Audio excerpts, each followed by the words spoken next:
Today's topic is something that is near and dear to my heart, and I thought I could really only do it justice if I approached it in the same kind of devil-may-care, grab the bull by the horns attitude that I feel it embodies. So I did start this morning, but I think that it manages to capture something of the magic, and so let's go. So the question here, besides everything else, is what is a marching band? What do you think of when you hear the words marching band? There's two words in that phrase, and the first one is marching, and this, just people kind of walking in an orderly, sort of militaristic fashion, and the second is band, which implies some kind of musicianship. But the wonderful thing about the world we live in is that neither of these things has to be true. And in fact, we will zoom in again. So yes, you might imagine something like this. You might imagine something like this. You might perhaps metaphorically imagine something like this. But the but not all marching bands have to be like that. Why might somebody decide to join a traditional marching band? Well, structure, tradition, devotion to the Juche ideal of Kim Il-sung. But there has to be another way, and there is. Let's go back in time a little bit to the very first band at Columbia University, my alma mater. A bunch of kind of depressed-looking men in dark coats and hats with drums and a tuba. I'm sure they had fun. I don't know what they did. That's interesting. Let's proceed. Here's the band. I think I'm missing well, anyway. So here's the band in 1963 on the Johnny Carson show. Certain things have changed. Like many things did in the 60s, there was a kind of a rebellion, a kind of backlash against the old ways. And even though these guys look pretty square now, back in the day, this was very radical. They were not wearing military uniforms, and they were smiling. So in the 70s, things happened as they did in the 70s, and the band sort of took on the form that it has today, as did many other bands. The presentation isn't supposed to be just about the Columbia Band, although that's my personal experience, but about scramble bands in general. And I will read, actually, a little historical text that the Columbia Band put together about the history of scramble bands. See, in the 50s, our country was going through a lot of changes. Disco was at its peak. Little Shirley Temple was charming the hearts of Americans everywhere. Jesus was walking the earth, and Ronald Reagan was pushing hard for the new women's suffrage movement. The Columbia University Marching Band, which had always been slightly wacky, took a good look at itself. How, we asked ourselves, could we make being in a marching band even more fun? Well, we decided that the whole marching around and forming rhombi thing had gone out of style with World War II. So we introduced the world to the scramble band concept, so named for the way bandies would scramble from one formation to the next. So as you see, nobody is marching here. Everybody is having fun, but maybe in less traditional ways. What do bands like this do?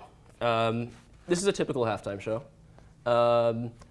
But the music itself is not the focal point. The focal point is actually the writing. There's a script that goes along with every show, and bands like this are more of a comedy troupe, really, than a marching band. The songs just kind of break up the jokes so people don't get too sick of us. So here we return to the world of today. this is just some of the things that happen sometimes when things like this happen. We've got an accordion. I'd say about half the band, I'd say most scramble bands are about half and half, people who play instruments and people who don't, or who play kind of joke instruments. We insult other schools. This is when we played at midnight in front of the post office in New York on tax day for people turning in their taxes at the last minute, which has been a tradition for a long time. It was raining a lot, but it's okay. Here we are singing on the subway. People usually don't like that, but they can't stop us. Here we are doing push-ups. We do push-ups for like when our team scores touchdowns because the cheerleaders don't want to do it, so we said, whatever, we'll do it. This is Fordham, the logo of Fordham. I couldn't find a good picture of Fordham, but we are banned from Fordham.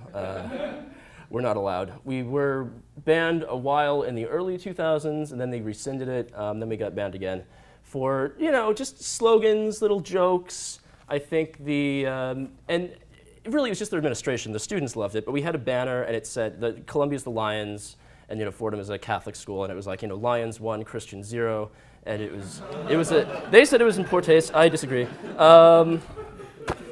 Anyway, so this is, to just give another kind of a more global view of scramble bands and their importance in world history.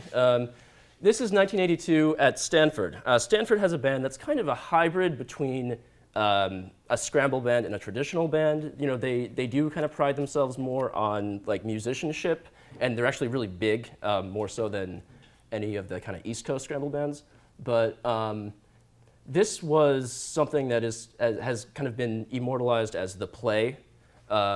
This was, I think, it was Cal Stanford, and Stanford was winning at the very end of this game. And excuse me.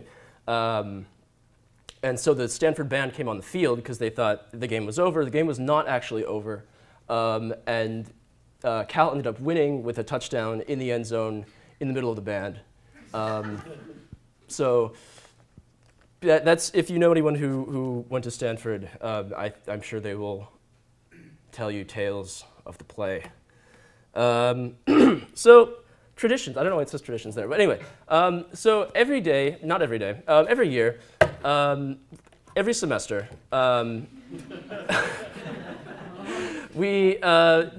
Columbia band, every band has some kind of tradition to kind of replace the old traditions of marching and whatever else they did.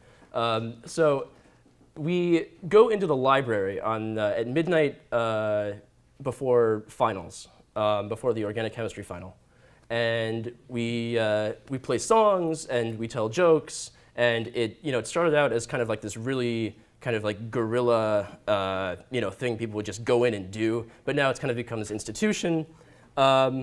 This was a couple years ago. I was not too involved with this. There were some jokes that were interpreted in there was some questionable content. Anyway, we had some protesters, which was it was interesting because Columbia is there's always people protesting something, and it was cool to be part of the discourse. I thought, it's like you've made it when people care enough about your stuff to to object so strongly. So. The band is, that's, that, wait. Okay, so anyway, in conclusion, on this journey of just taking you through, let's take a look at a little thing from, I believe, 1994.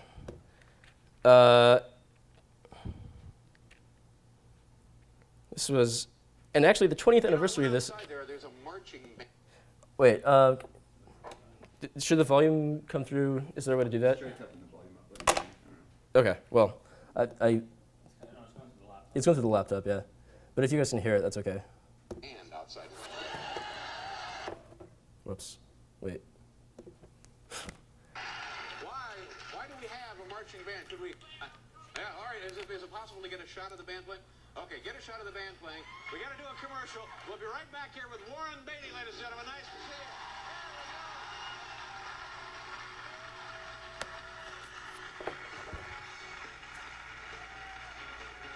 you. But just wait.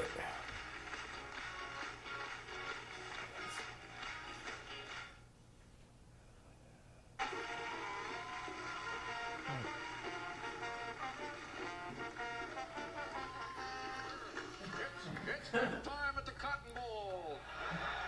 Now, so that's like, we think that's from Columbia University, marching band. Yeah, there they are. You know, maybe what we can do is we can get them in here into the lobby and just, like, run them through here. You know how everybody really, in your heart of hearts, everybody really hates marching bands? What we can do is we can run them through the lobby and just blow the roof off the dome later. Like it. But that's pretty cool, like a marching band shows up there. Yeah. Is the Columbia University marching band out there? Bring them in. Here we go. Knock us dead.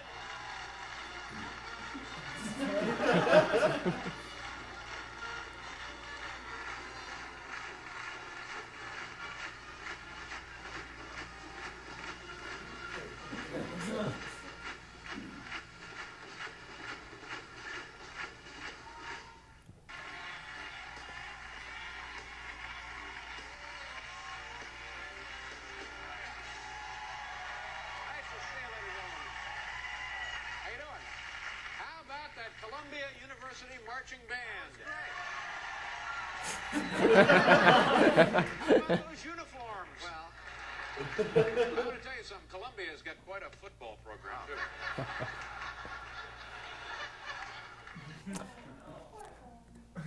too. So he actually did pay for new uniforms, and we've been using that money since then.